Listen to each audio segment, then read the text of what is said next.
Abu Bakr at-Turtushi, Abu Bakr de Tortosa, va ser l'intel·lectual musulmà de l'època de l'Àndalus més rellevant nascut en el que avui és Catalunya.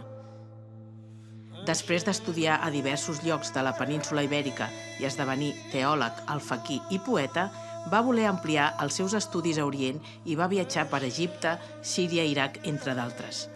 Va acabar els seus dies a Alexandria, on hi ha un mausoleu i una mesquita dedicats a la seva memòria.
Sense parar recórrec el cel amb els meus ulls, per si de cas puc veure l'estel que mires tu. Els rodamons viatgers els demano insistent si cap d'ells ha sentit el teu perfum lleuger. Quan es mouen els vents, em planto cara d'ells, per si el més lleu em du qualque mot que fos teu. Furtiu esguardo aquells que trobo arreu, per dalt d'entreveure del teu bell rostre un tret. Rodant camins amunt, sense meta ni rumb, vaig buscant la cançó que em diga el teu nom volgut.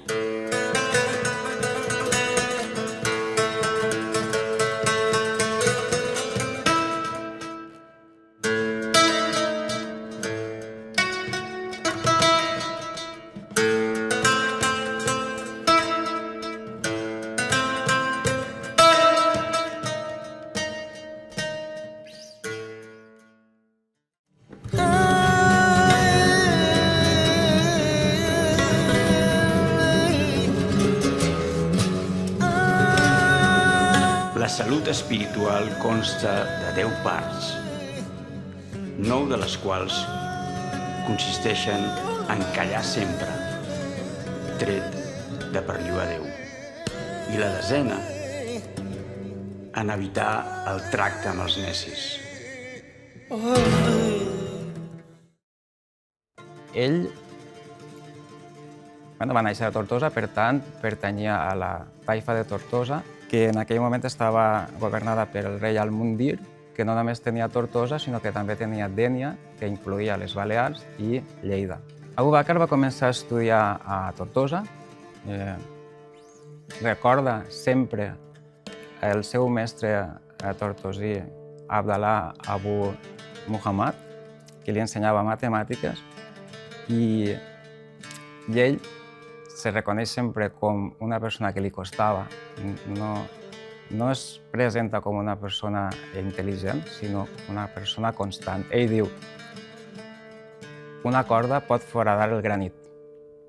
Va aconseguir superar les seues dificultats a través de la constància. Però no es va conformar amb estudiar a Tortosa, sinó que va anar a Sevilla, on va estudiar gramàtica i narrativa, i després va anar a Saragossa, on va estudiar amb el seu mestre Al-Bailly teologia i dret. Abu Bakr de Tortosa neix a dintre del període de Taifes, que és un període dintre de la història de l'Àndalus, en el qual el territori islàmic estava dividit en diferents regions, i ell neix en la taifa de Tortosa, que estava en la frontera superior, el Zagar al-Ala, que anomenaven en àrab, i en una taifa que depenia de la taifa de Saragossa. Ell viatja a Saragossa, es forma a Saragossa amb tots els ulamàs, Principalment té una formació com a jurista i com a literat. Un cop acaba la seva formació, molt jove, devia tenir uns 24-25 anys, deixa l'Àndalus i inicia els seus viatges cap a l'Orient Islàmic. La formació d'Abu Bakr at-Turtusi és una formació bastant transversal, pluridisciplinar, com era típic en aquella època. Llavors, nosaltres tenim actualment verificades unes 33 obres d'Abu Bakr at-Turtusi, en les quals pràcticament parla de molts temes diferents. Catalunya va tenir a Andalusina figures importantíssimes. Una de les més importants, en parlàvem fa una estona, és aquest Abu Bakr at-Turtusi, que era un home polític, poeta, tot. Per exemple, va escriure una obra, Siraj al-Muluk, que es diu que és la precursora del príncep de Maquiavel. No estic parlant en broma, 200 anys abans. És un llibre que està traduït, ha estat molt poc llegit i llàstima que els italianistes o els estudiosos de Maquiavel no el tinguin més en compte. Potser no els interessa.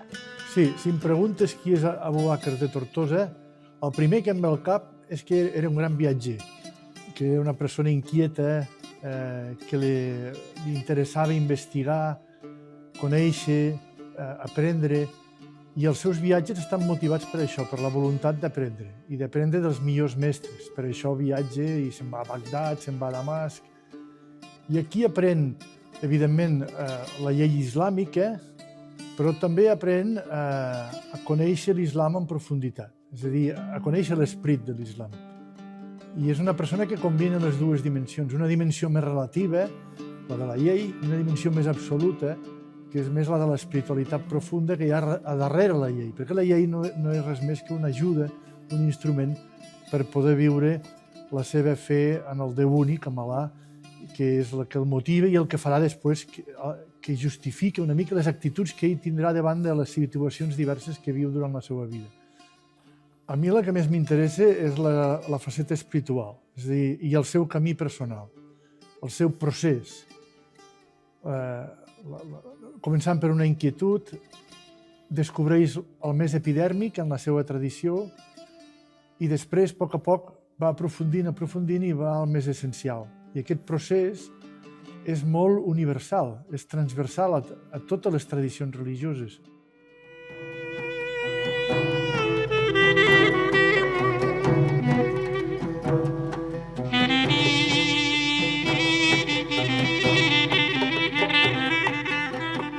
Abu Bakr at-Tortosa, la seva figura, jo no la vaig conèixer a Catalunya, ni la vaig conèixer a la resta de l'estat espanyol.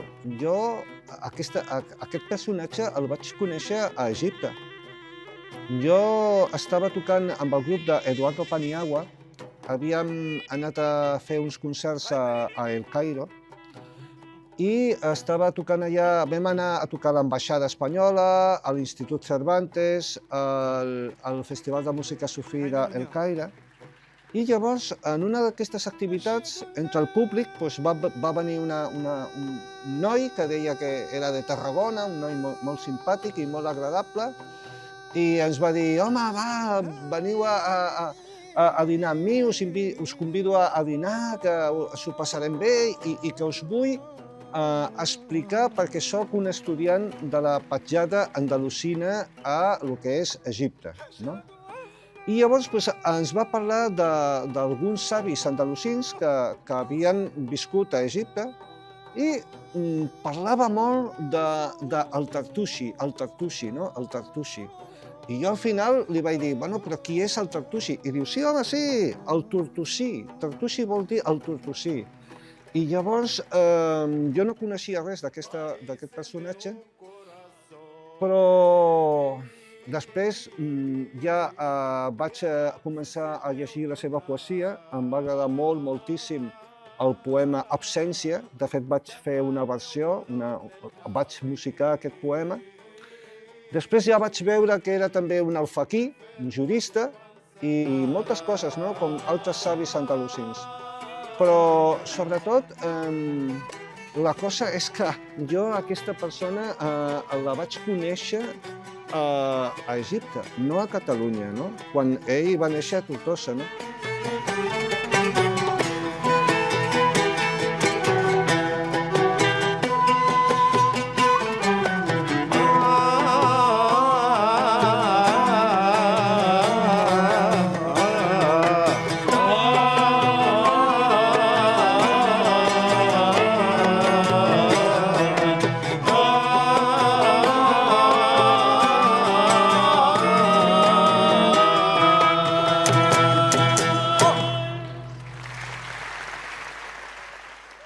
Jo arribo a Abu Bakr al-Tortoixí com a músic, perquè m'interessa la cultura popular, m'inspiro en la cultura popular, m'interessa molt el passat històric de la meva terra i per això arribo a la figura d'Abu Bakr al-Tortoixí.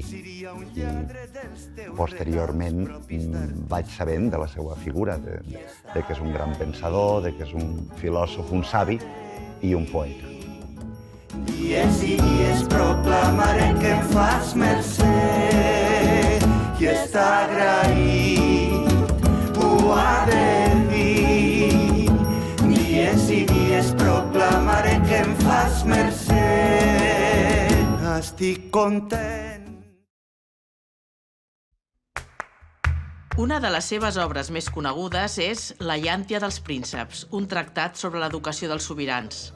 Els seus consells continuen vigents ara més que mai en una societat en què els polítics pateixen un descrèdit considerable.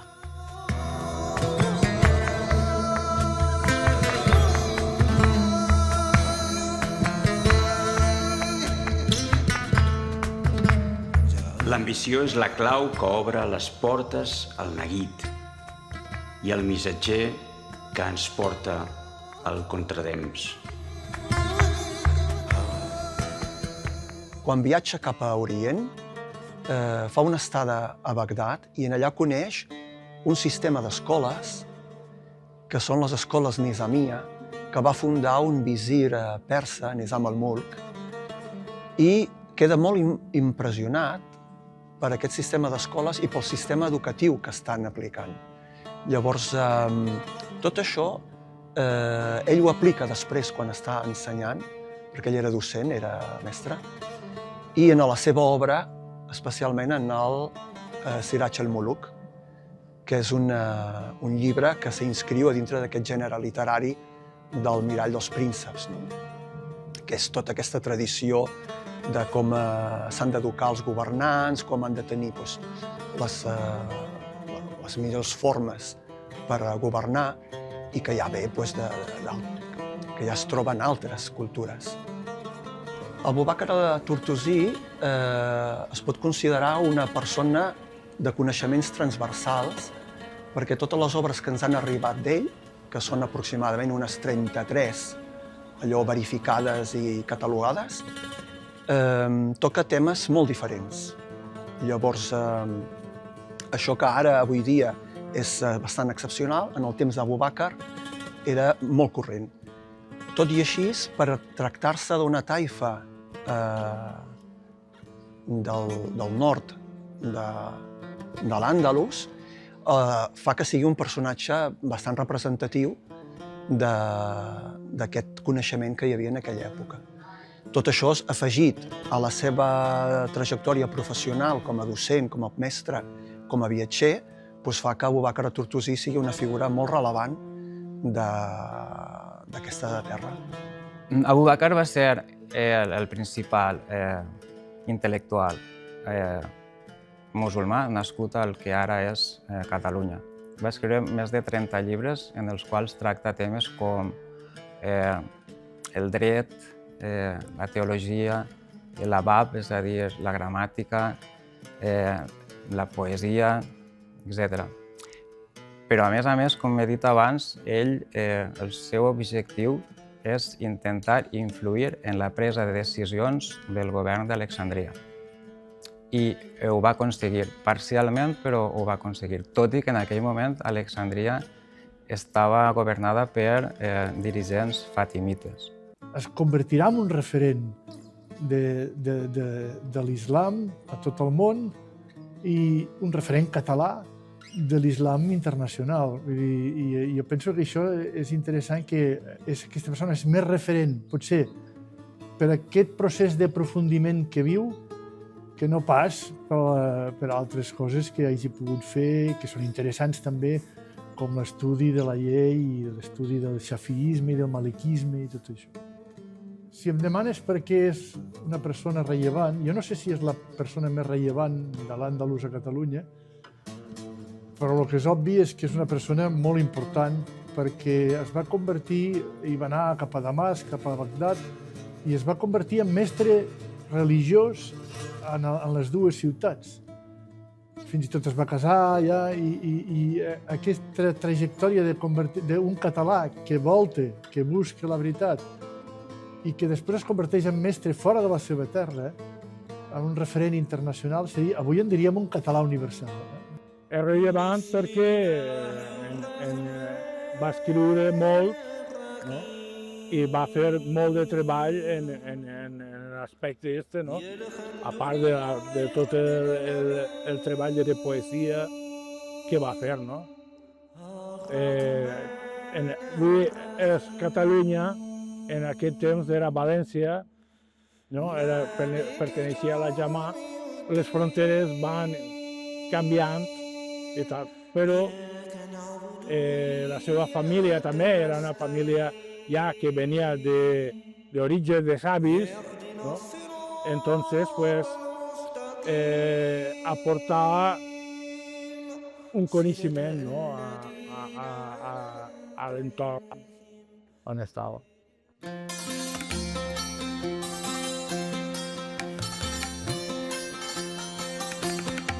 A veure, jo no sóc un erudit, no? En el tema de l'Àndalus, però jo no conec gaires personatges més que tinguin l'alçada poètica, espiritual, intel·lectual que va tenir i que té encara Abu Bakr de Tortosa. No estic parlant només de la seva obra Shirah al-Muluk. Estic parlant de que és un intel·lectual que encara es llegeix avui a tot el que és la geografia musulmana.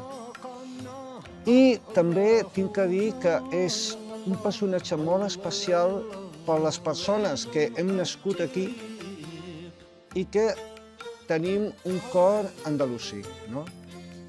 La seva obra, la seva vida, les seves ganes d'aprendre, el seu gust per l'espiritualitat, però al mateix temps per la poesia, per la bellesa, ens parla d'aquest Al-Àndalus, que també va ser català, no? I que, diguem-ne, la història ens ha negat.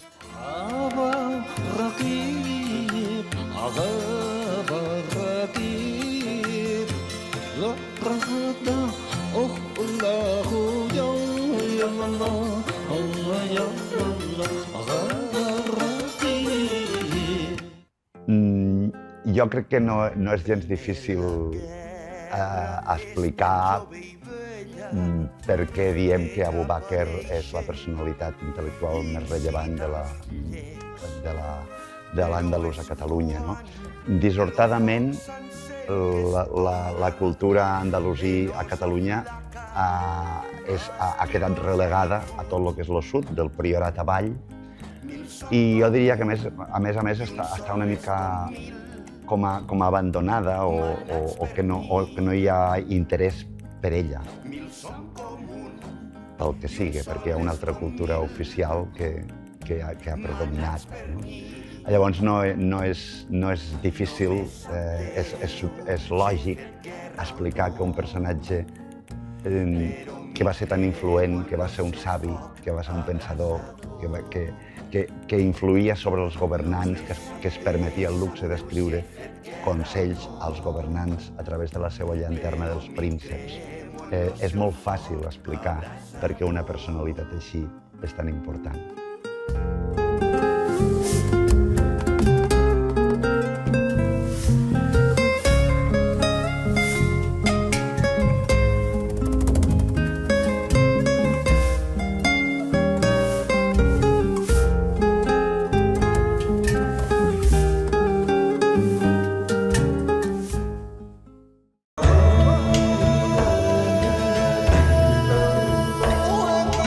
Com era habitual entre els intel·lectuals de l'època, Abu Bakr de Tortosa tenia un coneixement profund de la poesia i la gramàtica àrabs.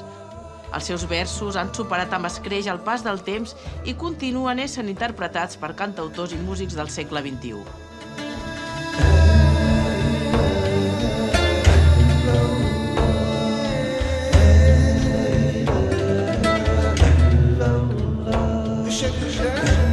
Quantes vegades allò llunyà se sent més a prop que el que tenim al costat.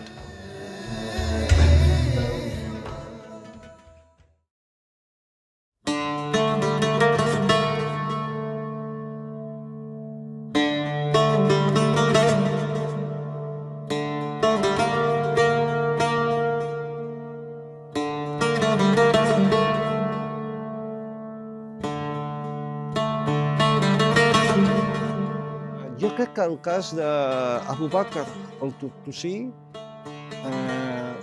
té un paral·lelisme amb altres homes i dones de l'Àndalus que van començar amb una poesia molt, diguem-ho així, terrenal, no? I que a la mida que aquests personatges es van fer més adults, més grans, doncs la seva obra, no només poètica, sinó en general filosòfica, digueu-ne com vulgueu, va anar aprofundint en l'islam i també, diguem-ne, en una espiritualitat més profunda. En aquest sentit, tant la poesia com altres treballs d'Abu Bakr al-Tortosí, doncs, és un exemple emblemàtic. Podríem dir inclús que aquests poetes andalusins són en bona mida precedents del que va ser després tot el moviment dels trobadors a Occitània, a lo que avui és Catalunya, i també és important, molt important a dir, que els poetes andalusins, especialment els místics, van influenciar molt a místics cristians com, per exemple, Sant Juan de la Cruz, Santa Teresa. Jo diria que no es pot entendre gaire bé la poesia de Sant Juan de la Cruz, de Santa Teresa i d'altres sense haver llegit primer els místics andalusins, com és l'exemple, per exemple, d'Ibn Arabi i d'altres. En l'obra de govern del califa d'Alexandria estava farcit de petits poemes que, si jo feia l'esforç d'extreure'ls d'aquell context cultural i temporal, de seguida m'interpel·laven, perquè eren poemes atemporals i universals. Em vaig proposar posar-me en la pell de l'Abu Bakr, bandejant la feina de traductor, sinó que el que volia era dotar a Abu Bakr d'una veu catalana, és a dir, fer que Abu Bakr parlés en català. Per aquesta feina em va ajudar el fet que soc valencià i que a València mantenim més vocabulari d'arrel àrab, que donava una coloració àrab a les meves versions. El mestre que més va influir a Abu Bakr va ser Al-Ballí, un ulema de Saragossa, amb qui va aprendre teologia i dret, però el Vallí havia pertanyut al grup de poetes exquisits de la cort de Dénia, el principal dels quals és Ibn Hafaja, que és contemporani d'Abu Bakr. Eren uns poetes preocupats per el preciosisme, per la humanització del paisatge.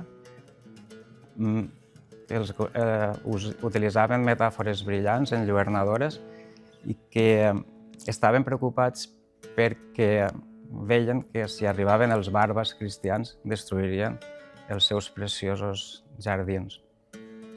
Parlant dels trobadors, en la meva versió d'Absència, el poema més conegut d'ell, el vaig titular Amor de lluny, en homenatge al trobador Jofré Rudel, el qual s'havia enamorat de la princesa de Trípoli perquè n'havia sentit parlar als mariners de Marsella i a partir d'aleshores va mantenir una espècie d'amor platònic que no va materialitzar-se mai perquè quan ell va aconseguir els diners per anar a veure-la va morir als seus braços només en veure-la.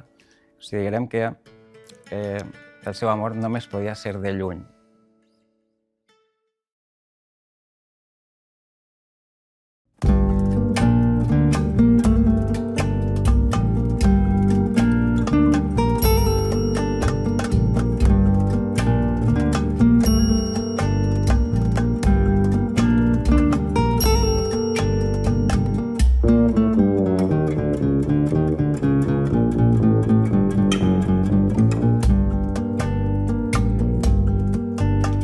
Els meus ulls rastregen els aliments, busquen la llum de tocar als estels. Per si m'arriben dolces olors teues, detinc caminants per totes sendes. Detinc caminants per totes sendes. La poesia a l'Àndalus, com a tota la terra de l'islam, té molts de gèneres i té moltes escoles. La mètrica àrab, la mètrica de la poesia àrab és molt complexa i ens trobem amb poemes que, segons el tema que estan tractant, necessita un tipus de mètrica o un altre. Llavors, la poesia més representativa d'Abu Bakr at-Turtusi és la poesia de lo que en àrab s'anomena el zuhd, que és l'ascètica. Són poemes on es convida a una vida austera i a desprendre's dels béns materials. Un altre tema que va tractar molt Abu Bakr at-Turtusi va ser el que s'anomena en àrab el falah ba'da shidda, que és la felicitat després de l'estretor, després de l'angoixa. I és aquest canvi que tenim després d'haver passat una mala època, d'haver passat un moment de dificultats, doncs això il·lustrar-ho amb unes imatges i amb unes paraules adequades.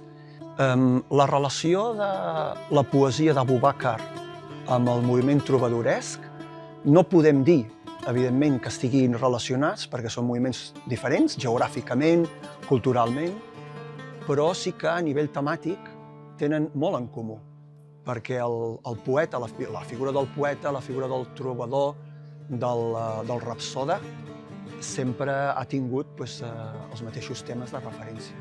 Llavors és normal que trobem que Abu Bakr at-Turtusi tracta de temes que dintre la poesia trobadoresca també es tracten.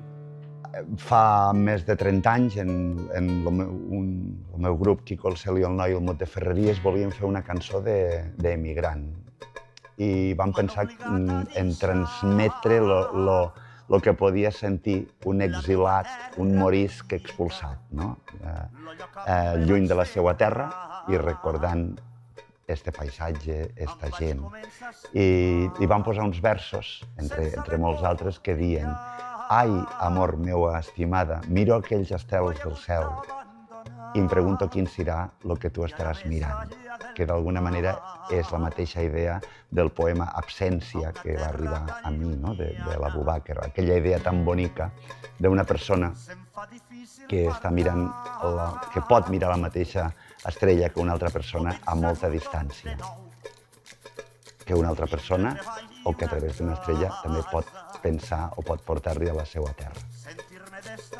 Sí, jo quan tinc la sort d'entrar dins una miqueta més a dins de la poesia d'Abu Bakr el-Tortoixí, gràcies al regal que em fa Miquel Àngel Llorens, quan me diu si m'apeteix posar música a alguns dels seus poemes, jo vaig descobrint, a mesura que hi entro, vaig descobrint la gran sorpresa, no?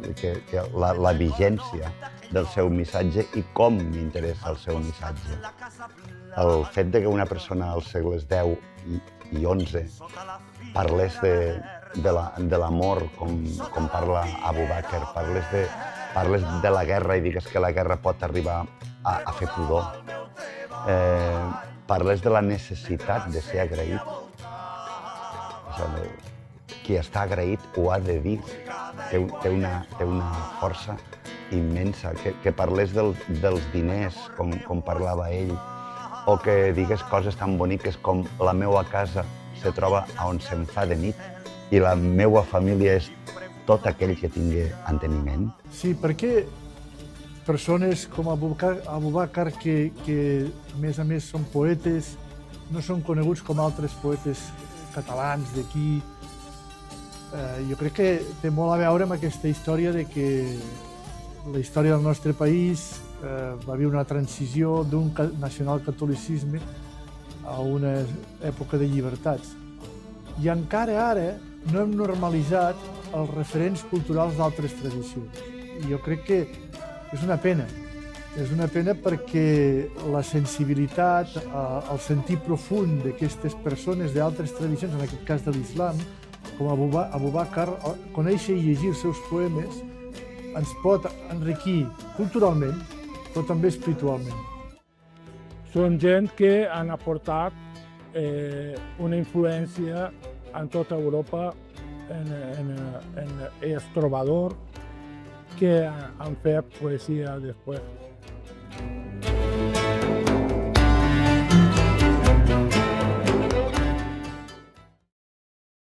Vinc de la taifa de Tortosa. Val la pena recordar que una bona part de la Catalunya actual també va pertànyer a l'Àndalus. La cultura andalusina va deixar una empremta encara visible en l'idioma, l'agricultura, la gastronomia i l'arquitectura. Aquest homenatge a aquest tortosí universal ha de servir també per recuperar una part de la nostra memòria històrica.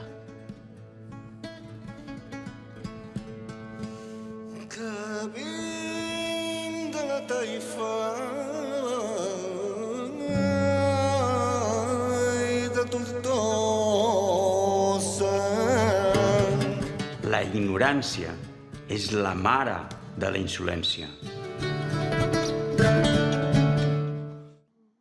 Catalunya va ser a l'Àndalus durant 400 anys, no tota la Catalunya, a trossos, però va ser andalusina abans que catalana.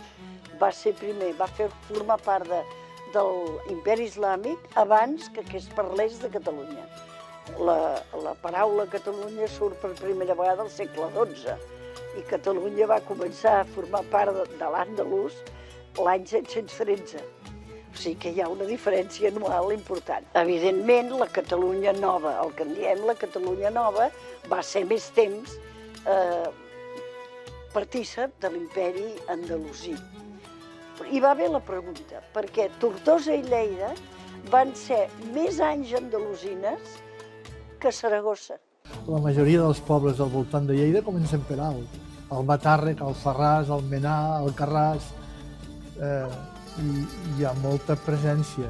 Pensa que a Lleida, fins al segle XVII, hi havia poblacions de l'Horta de Lleida, de prop de Lleida, de la zona de Seròs, en les quals el 70% de la població encara era musulmana. Segle XVII. Els van expulsar al segle XV, però al segle XVII encara el 70% de la població... Tinc un nebot que va fer una tesi doctoral sobre això, o sigui que és historiador.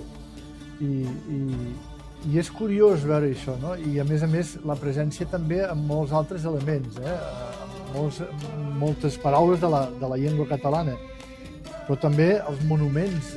A Lleida, per exemple, la Sura de Lleida o la Sura de Tortosa, no? Jo soc molt conscient de que visc a un territori, no? A Tortosa, a les Terres de l'Ebre, en una petjada importantíssima del legat musulmà. La mateixa toponímia, els noms dels pobles, Benifallet, Vítem, Alfara, Benicarló, Alcanar, les nostres costums, la música, les oliveres, que popularment se diu que els musulmans les van cuidar com si fossin jardins, i aquí les tenim. Llegendes molt boniques, com la dels estornells, que es diu que són moriscos encantats, que tornen per veure les seues oliveres estimades. Els nostres pastissets, que es diu que tenen forma de mitja lluna, estem totalment impregnats d'esta cultura. Aquí al sud de Catalunya, la nostra música popular diem que són els gèneres del sud. Els gèneres del sud, potser la jota és l'element més emblemàtic, però tenim la jota, el fandango, el bolero, les albades, que aquí en diem aubades, o els cants de treball, els cants que aquí diem cants d'era. Això, només escoltar-ho, és que no te cal cap altre document escrit més que escoltar la música, que te porta a uns orígens. Jo no sé si són del nord d'Àfrica, si són del Mediterrani oriental, però són mediterranis. Hi ha qui diu que fins i tot és la nostra música més comú de tot el Mediterrani. Estos són els gèneres del sud, que per sort, del Priorat avall, les Illes Balears, el País Valencià, a tota aquesta zona, conservem. La petjada andalusina aquí, a les Terres de l'Ebre, és nombrosa. Per exemple, en toponímia, Benifallet, Alcanar, en paisatge tenim les séquies, els assuts, els màrgens, en els dolços, pastissets i en la jota, òbviament. Mantenim el llegat, però no tant com a València, la meva terra, o a Andalusia. I això és perquè a Catalunya es va bastir, en la Renaixença, Verdaguer va bastir Catalunya en dos pals, que era la marca hispànica de Carlemany, territori ideat per a bloquejar l'avanç de l'islam a Europa i bastit sobre el Pirineu i la religió catòlica. A més, s'afegeix el noucentisme, que crea la idea de la Catalunya ciutat, Barcelona. Clar, Abu Bakar no és ni cristià, no és ni del Pirineu ni de Barcelona. Té massa murs per escalar. La petjada andalusina que més trobo en l'actualitat, potser per la meva formació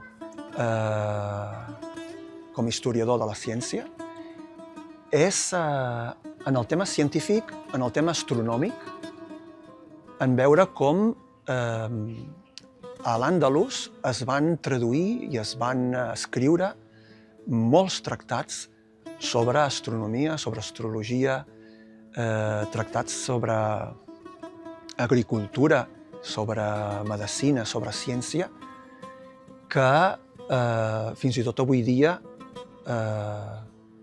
podem trobar que, sense nosaltres saber-ho, som hereus de tota aquesta herència. Quantes estrelles tenen noms àrabs? O quantes espècies de vegetals o de conreu o de maneres de conrear la terra depenen encara o han estat influenciades per estudis d'Ibn Bassal o Ibn al-Awam i savis andalusins. Llavors, jo crec que és la petjada científica la que valoro més. Bueno, ens ha deixat una arrel profunda, no? En l'agricultura és indudable la quantitat de costums, tant en la llengua, també, sobretot a València, que va ser l'últim espai on quedaren musulmans, i en l'agricultura tant com costums de treball, com el cultiu de molts artículs, albergines i tantes altres, l'arròs, la taronja i tot. És algo indudable, no? En la gastronomia, evidentment. Doncs va ser que a partir del retorn a les meves arrels andalusines i ja com a musulmà vaig veure, vaig corroborar, vaig comprendre que molts dels hàbits o moltes de les coses que m'envoltaven de la meva quotidianitat, diguem-ne, tenien una petjada andalusina molt forta, no?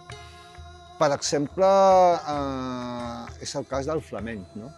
O sigui, quan jo escolto un cante passegrilla, que és un cante principalment o bàsicament modal, un cante molt primitiu,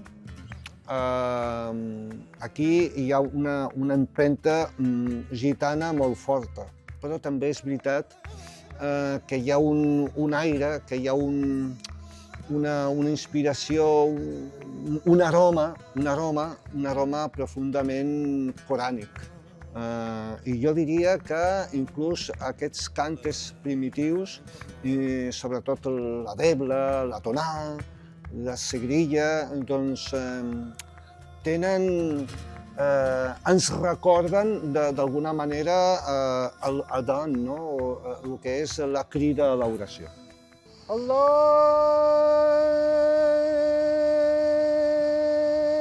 Akbar, Allahu Akbar, Allahu Akbar, Allahu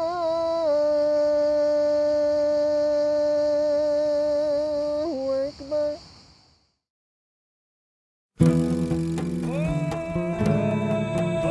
El futur serà multicultural o no serà, però això no és una característica exclusiva dels nostres temps. Precisament, la societat andalusina va ser un exemple de convivència i mestissatge.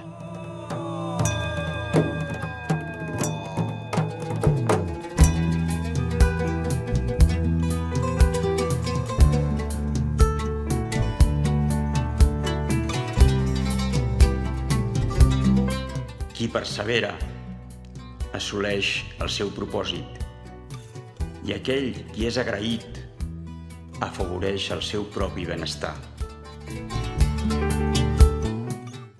Per què és poc conegut aquí a Catalunya? Jo crec que això té a veure també amb que Catalunya ha arribat relativament recentment al pluralisme religiós i ara comença a buscar més referents dels que tenia. Fins ara, encara ja fa 15-20 anys, encara ens trobàvem algunes personalitats polítiques i socials que ens deien bueno, Catalunya és catòlic. Jo crec que això ara ja no tenia sentit aleshores, però històricament era comprensible, però ara, a més de no tenir sentit, ara la societat catalana és molt plural, és molt diversa, és ricament diversa. I el marc polític és un pluralisme cultural i aquest marc polític és fonamental per viure en democràcia. I perquè això sigui normalitzat, convé que hi hagi referents de totes les tradicions. Referents, si hi són, ja no és comprensible que s'amaguin. Ara s'han de posar en evidència i tothom se'n pot enriquir, perquè les tradicions religioses són patrimoni cultural de tots els éssers humans, no només dels que som d'aquella tradició. I en aquest sentit, jo crec que Abubakar, el Tortusi, s'ha de convertir en un referent de tots els catalans que s'interessin per la història de Catalunya i per la història dels catalans que han aprofundit la recerca de la veritat.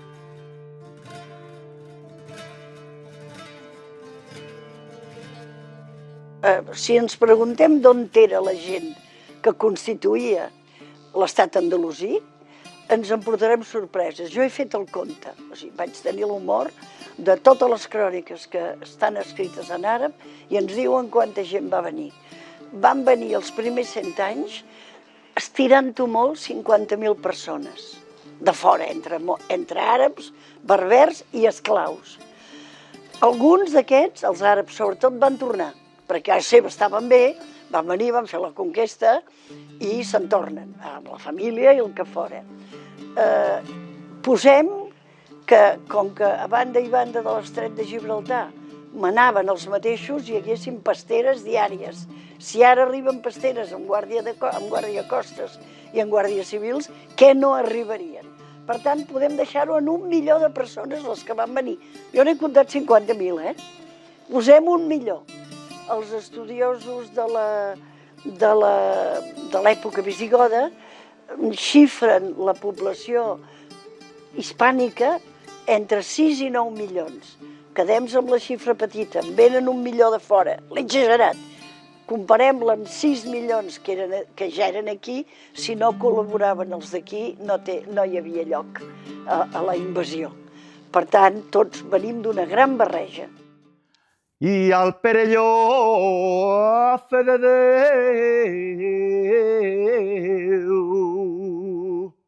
a Tortosa diuen guai.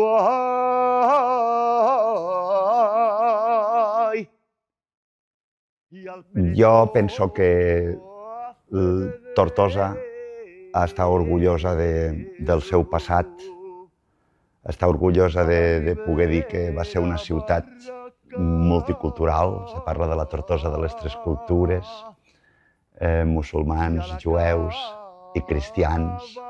Potser el referent més notori és la Festa del Renaixement, on se commemora tot això. Això crec que este museu on estem aquí, on tenim un espai que parla d'este passat i d'esta cultura.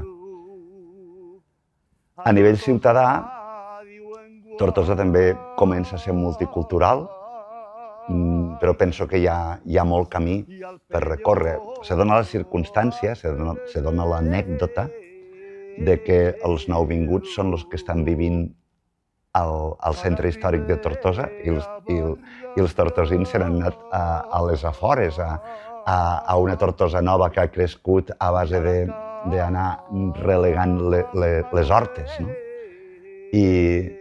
Però aquí hi ha molt de camí per córrer. Crec que socialment tenim molt a fer encara per la convivència.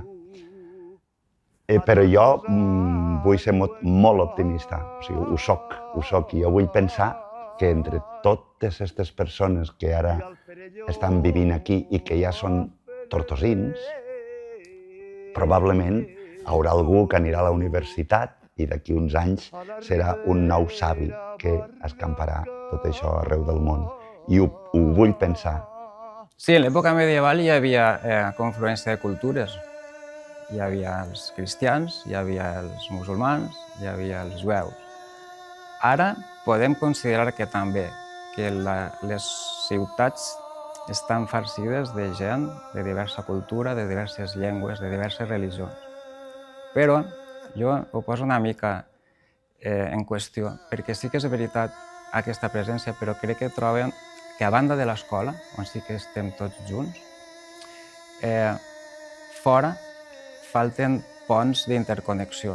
Crec que estem vivint realitats com a compartiments estancs i crec que falta una tasca d'intentar integrar-nos i barrejar-nos, conèixer-nos més uns amb els altres. La incorporació de Abubakar al bagatge cultural català faria aquesta funció d'interconnexió cultural, però a més no és una opció perquè Abubakar és d'aquí, forma part de la nostra història. Hi ha dos temes que són sempre recurrents en la història de l'Àndalus, i una és aquesta civilització de les tres cultures, cristianisme, judaisme, l'islam, i l'altre tema és el tema del ser d'Espanya, que va ser una polèmica que va preocupar molt els intel·lectuals espanyols després de l'expulsió de musulmans i jueus i que va estar durant segles i segles debatent quin era l'origen d'Espanya, si era visigoda o si era una barreja entre cultures. Llavors, sempre ha sigut un tema de debat i de polèmica. S'han presentat arguments a favor i s'han presentat arguments en contra. Però el que sí que sabem, i això tots hi estem d'acord, és que van conviure aquestes cultures. No sempre amb harmonia, però van conviure. La taifa de Tortosa és una taifa que no només va estar governada per musulmans i vivien musulmans, sinó que també la comunitat jueva va tenir un paper rellevant durant molts de segles. Tenim tendència a veure la història de l'Àndalus com una cosa del passat. Però la nostra societat actual no deixa de reproduir i reflexar una multiculturalitat que també estaven a l'Àndalus. Llavors, són societats diferents, però els reptes són els mateixos.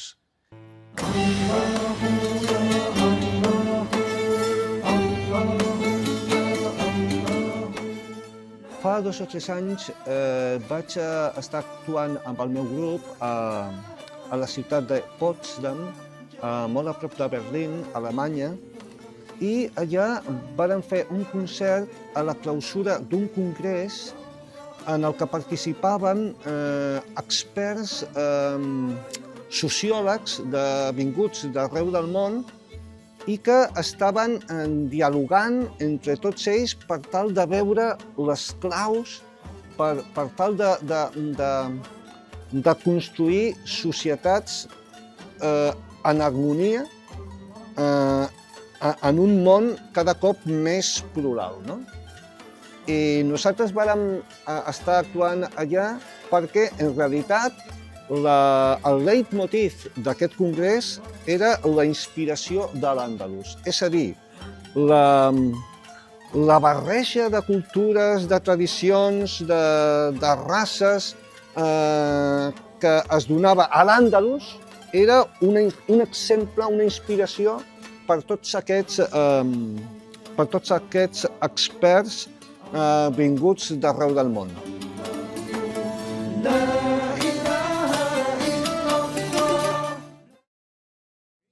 Els aforismes de savis i sàvies musulmans com Rumi, Ibn Arabi i Ràbia al-Adawiyya atrauen l'interès de la societat moderna segles després de la seva creació. Abubakar, per la seva banda, és una font inesgotable de saviesa capaç d'il·luminar una època amb tants clarobscurs com la nostra.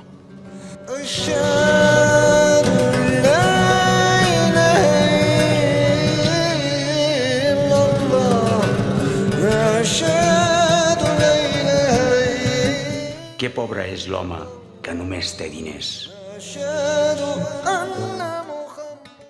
Diu Abubakar que no hi ha més pobre que el que només té diners. I és una cosa evident, no? O sigui, l'home que té coneixement, l'home que té ciència i tal, és un home ric. L'home que té fe és un home ric. El que només té diners és un home pobre. Perquè encara que puga disposar de diners per a comprar coses, però les coses que es poden comprar són pobrea. La frase d'Abu Bakr de «era un home tan pobre que només tenia diners» és molt interessant perquè és molt islàmic. És a dir, si l'islam aporta alguna cosa al conjunt de l'univers religiós de la humanitat, l'aportació de l'islam és sobretot la lluita contra la idolatria, que també hi és present a la Bíblia, a la Bíblia jueva, a la Tanakh, i per tant a l'Antic Testament cristià també. Però l'islam insisteix molt en la lluita contra la idolatria. I el pitjor ídol que tenim avui en dia, i no només avui en dia pel que sembla, sinó a l'època d'Abu Bakr també, són els diners, són les riqueses. I si em preguntes una mica si hi ha alguna altra frase que m'agrada d'Abu Bakr, sí que hi ha una frase especialment que m'agrada, que ell atribueix a Jesús. Ell diu que Jesús va dir «No tiene fortaleza quien no aparta de sí la ira».